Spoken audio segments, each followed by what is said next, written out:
From the book Anacalypsis, an attempt to draw aside the veil of the Sadic Isis, or an inquiry into the origin of languages, nations, and religions, by the late Godfrey Higgins, Esquire, Volume 2, 1836.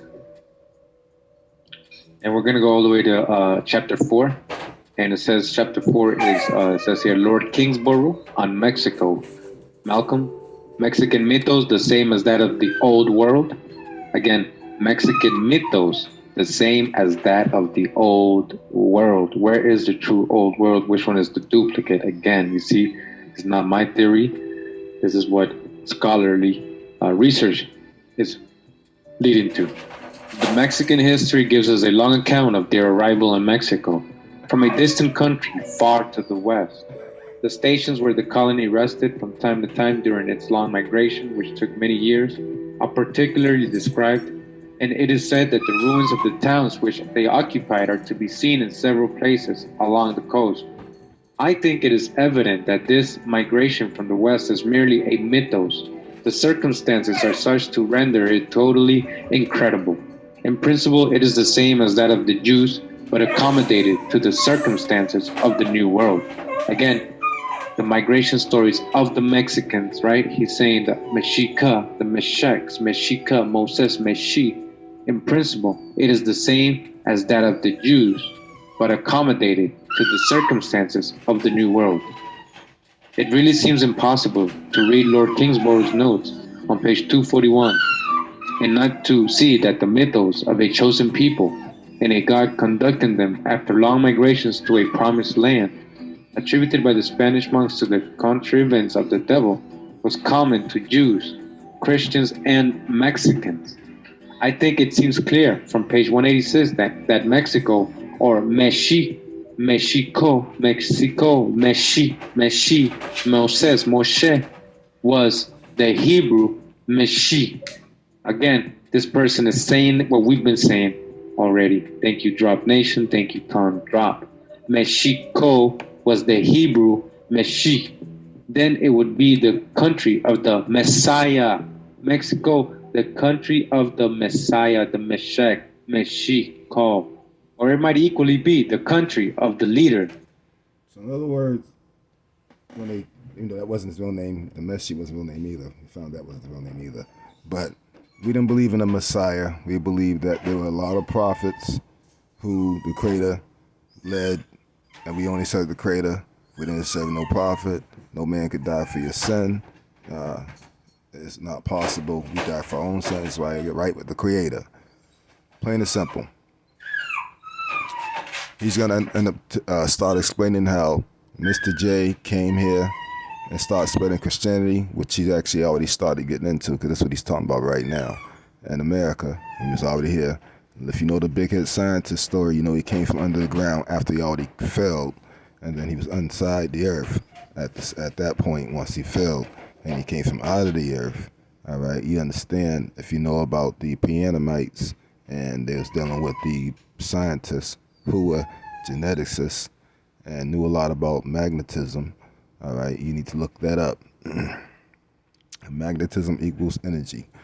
So what they were doing, make a long story short, somebody messed up. There was a peace treaty made. It got broken due to somebody messing up.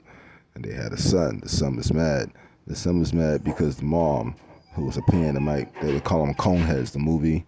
All right, they killed the scientists killed the mom and the dad because they did something wrong. But anyhow, I think I got that correct. But anyhow, so the son grew up, they're down there with them inside the earth. And when he got older, a little older, he said he'd get older, what he was going to do.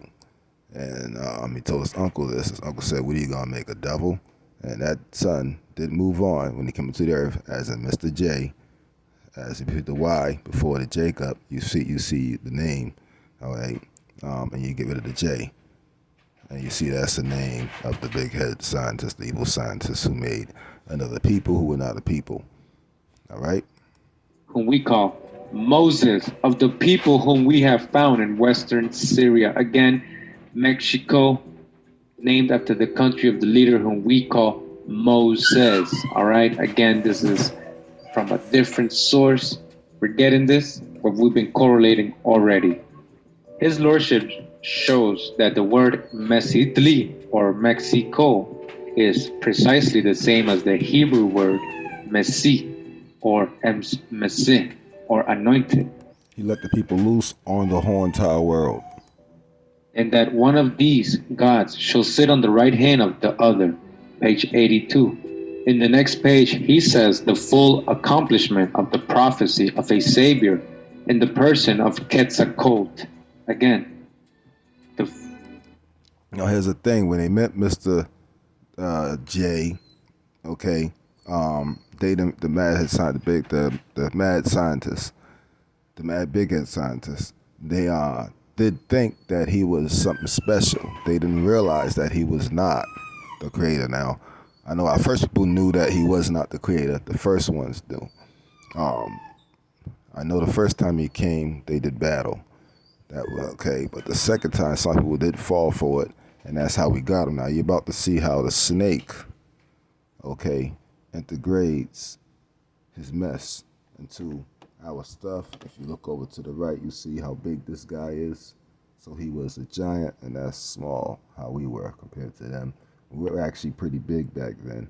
We were small back then. Then, they're grayed out. You see he's black, and they trying to make it look white, but we were actually black. But I do know, unless they are doing it on purpose to give the symbolism that he made, the people who unfortunately were not a people, and unleashed them on the whole world. They probably doing it for that. But that's the dragon, is that guy, okay? And they're gonna try to put Messi in there. But what he's doing is, see, Moses was a whole nother person. Well, that's the wrong name, but Messi was a whole nother person. But if you look at this, you can start understand how they also have Mr. J interfering. And Mr. J comes, right? And what does he do? Try to tear down Moses, right? Because they said, what about Moses said? And he says, what about what he said, though, right? In the New Testament? Accomplishment of the prophecy of a Savior in the person of Quetzalcoatl, Jehoshua, has been acknowledged by the Jews in America. Okay, so some of us fell for this crap in America. We fell for the hijack in America, not realizing that he was not a savior, that he was indeed a devil and a liar. Says, page 100, the temptation of Quetzalcoatl the fast of 40 days ordained by the Mexican ritual, the cup with which he was presented to drink, the reed which was his sign, the morning star which he is designated, the tepalt or stone which was laid on his altar, and See? called Teotecpalt or divine stone, which was likewise an object of adoration. All these circumstances, connected with many other relating to Quetzalcoatl, Like what? Religion? the late Godfrey Higgins, Esquire. Volume 2, 1836. It is necessary to observe here that tribes, both of Negroes and bearded men, were found in South America. Again, it is necessary to observe here that tribes, both of Negroes and bearded men, were found in South America. And again, we're always going to go back to foundational truth. Even though we're just relating old world things to here So in you have a America, beard, again, we run into this foundational And you, truth that the first so-called black, inhabitants, the First Nations, First you Peoples, were in South America. So now we know who you were. We were in again, South were America. Negroes and had beard. Who was it? Oh, Right, King but we David's have kingdom was in clearly South America. here, That's right. And you see the footnote, it says number 4, and down in the bottom. Number 4 is Antiquities of Mexico, Volume 6, page 290 to 291. And the best thing about that is that I have this book, so let's go to it right now. Again, the book is called, the source they're using is Antiquities of Mexico. It says here, comprising facsimiles of ancient Mexican paintings and hieroglyphics by Lord Kingsborough, the drawings on stone by Aglio, in 7 volumes. Again, this is volume 6. So let's go to page 290. All right, so actually we're on page 291, and towards the middle of the page, we're going to start right here. It says, the language of the Mixes or Mixtecs, as the writer affirms, their thick beards, barbas largas, cosa rara en aquellas partes, their scanty population, the hatred which they bore to the other tribes of Indians, and above all, the hatred which the Spaniards bore to them, and the cruel manner in which they hunted and exterminated them, suggest. You see? So we hated them and they hated us. We were exterminating each other. That's the idea that the Mijes or Michis or Meshis, Mesheks, right, Moses, as they are variously called, might have been a colony of Jews. Again, a colony of Hebrews who. He corrected it. That's good. And we didn't call ourselves Jews. The Creator didn't call us that. It's actually a pagan word, so I rebuke that word. Creator, I'm teaching. So don't be mad at me. So, and so that is pretty much what it is. Some folks call themselves Hebrews to identify, but you should be just calling yourself the. As far as the earth is concerned, it's simple. You are indigenous, Aboriginous, indigenous. That's simple. Of this land, the chosen land. Okay. Now, as far as anything else, you are the Creator's children. Like the Hebrews discovered by Montesino in the neighborhood of Cartagena, all right, Colombia, might have fortified themselves in the mountains and so have hoped to escape servitude either to the Indians or the Spaniards. It would be surprising if it were fair to presume from the silence of Spanish historians either want of information on their part or of research and curiosity on the part of others, instead of ascribing the reserve to other causes, to find that scarcely any mention is made in their writings of a bearded nation and blacks discovered amongst the Indians. Okay, again, they're saying that if they would stop with their reservation of holding information, of not going deeply investigating things because of the prejudices they're bringing with them, right? All right, their whole perspective of what they think history is and reality is. If they wouldn't do that, right? And they would actually take notice and make mention in their writings of the bearded nations, right? That existed here, bearded nations, and the blacks, it says here, that's the hijack, copper colored tribes, so called Negro, right? Blacks, discovered amongst the Indians. And we're going to go to that footnote, but let's keep reading. It says, although a black skin and a bearded visage afford the surest argument of a mixture of foreign blood with that of the smooth and copper colored Indian race. From a painting which occurs in the 87th page of the Codex Vaticanus, it would appear that the Capotecas were a bearded people, as well as the Mixtecs or Mixtecs. The two nations bordered on each other, and alliances might sometimes have taken place between them. If the Mixtecs were Jews or Hebrews, right, it is probable that their ancestors constructed the palaces of Mictlan and other splendid monuments in the territory of Capotecas, which Mr. Duponx is not inclined to attribute to the art and industry of the latter people. So we got a little bit of that in the Foreign Quarterly Review, or if you haven't heard it, you will be able to see it in the Foreign Quarterly Review, a presentation I've made. And we talk about what they found in Mexico, this expedition that Mr. Duponx did there in 1805, 1806, and 1807. Pretty much same information that we're going through, old world evidence, hieroglyphic Egyptian, writings, everything. And it's all there, Hebrew, everything. Just like Lord Kingsborough is letting us know that, there's a strong correlation and resemblance to the Mixtecs or Mixtecs being Hebrews.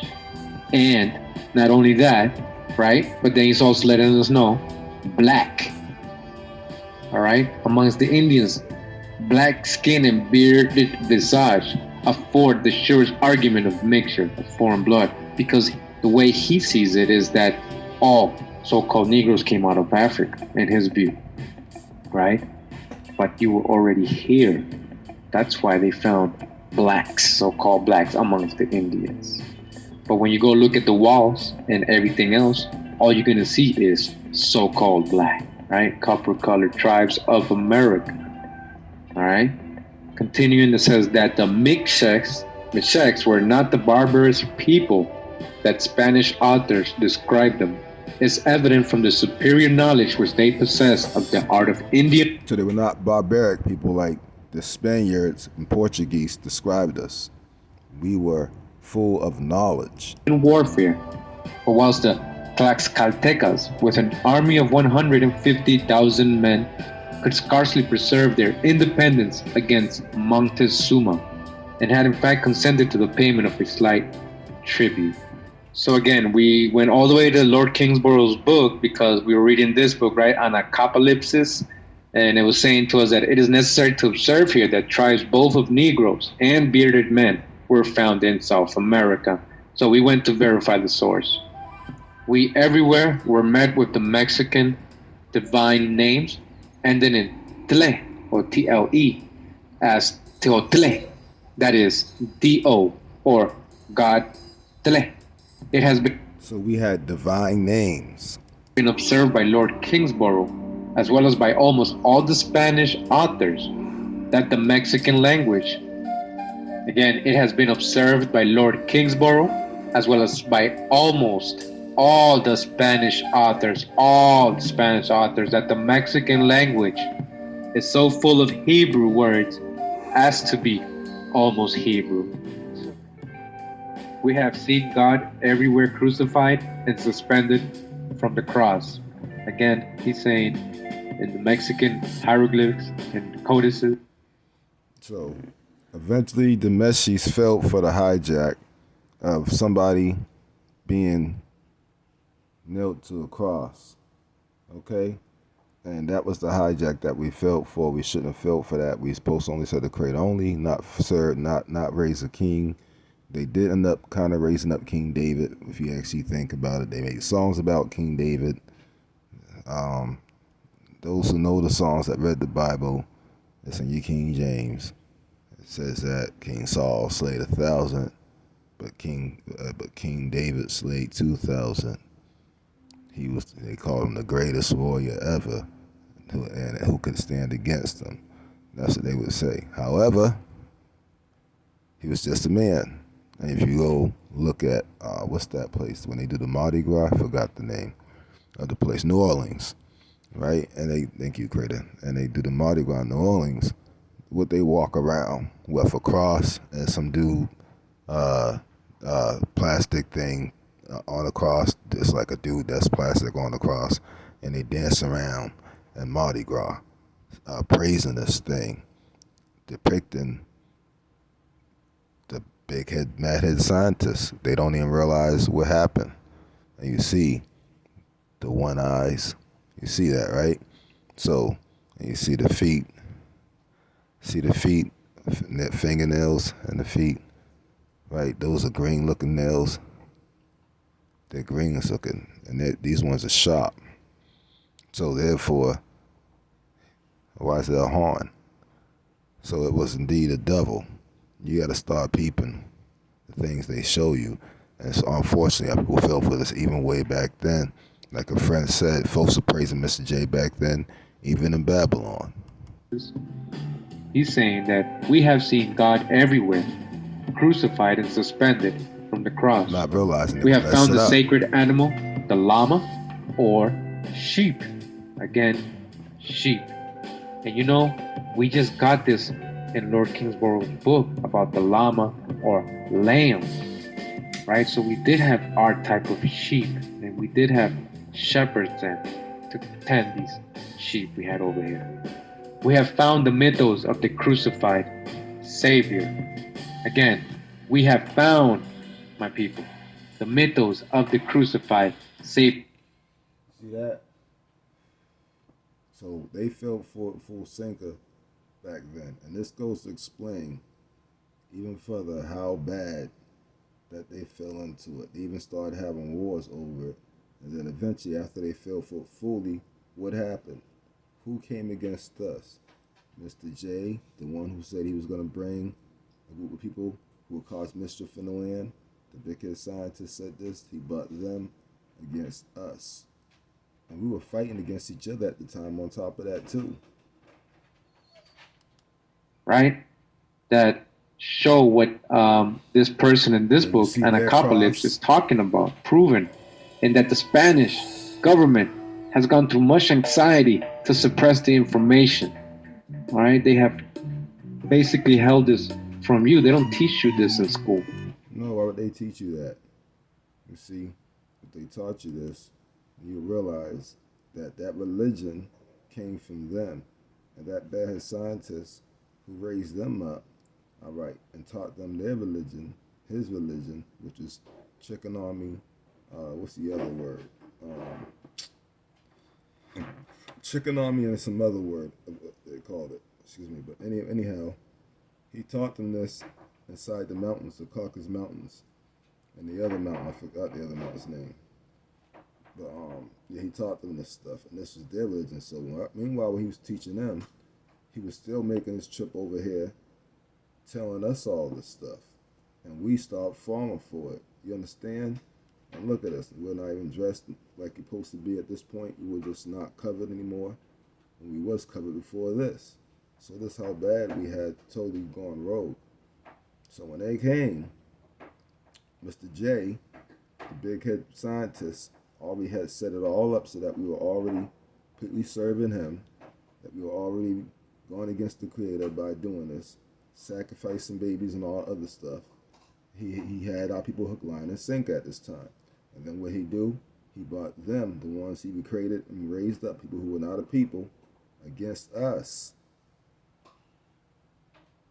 That's why they don't teach you this in high school. No, they're not going to teach you that. Or they teach you that. Of strangers into New Spain. All right, so they made everything possible to make sure what they were finding, the news they were coming up, the archaeology, the anthropology, right, what they were writing, recording, was too much for that side of the world, the so-called old world, for them to know that they were basically censoring, right? They were going through extraordinary and systematic opposition to the admission of strangers into New Spain. They didn't even want anybody going into New Spain that might open their mouth and tell the other people what's going to happen. Because look what it says here. It says, all people likely to be intelligent, such as physicians, persons suspected of heresy, were prohibited from going thither. So if you have So they wouldn't let them go over here in the part that they had conquered in the so-called New Spain. And then that was actually when King David fell, when they actually took over that part. And then what they do, South America. And then what they do after that, then they became confederate against even further by planning everything, and they made sure that word did not get out. So others would not become bitter, because there were some who would have got mad and would have came and helped you due to the fact that they were scared of the creator. They knew that we have a creator, so they didn't want to mess with that. But see, they had to coerce this whole thing all the way through with their plans, listening to the big head scientists. Obviously was still around back then. So that's another thing they don't tell you in that book. All right, he was still alive. All right, even though he is a devil. And what he was doing, causing problems, created mischief in the land by creating a people, deceived us, and he already raised them up to deceive them anyway, because he was like birthing them, grafting them. He was grafting them, and if you read the story, you see how horrific the story was. He was an evil person, definitely was, and he was not from here. All right. So there you have it. Even back then, peace and love. Praise Creator, our Creator, and nobody else.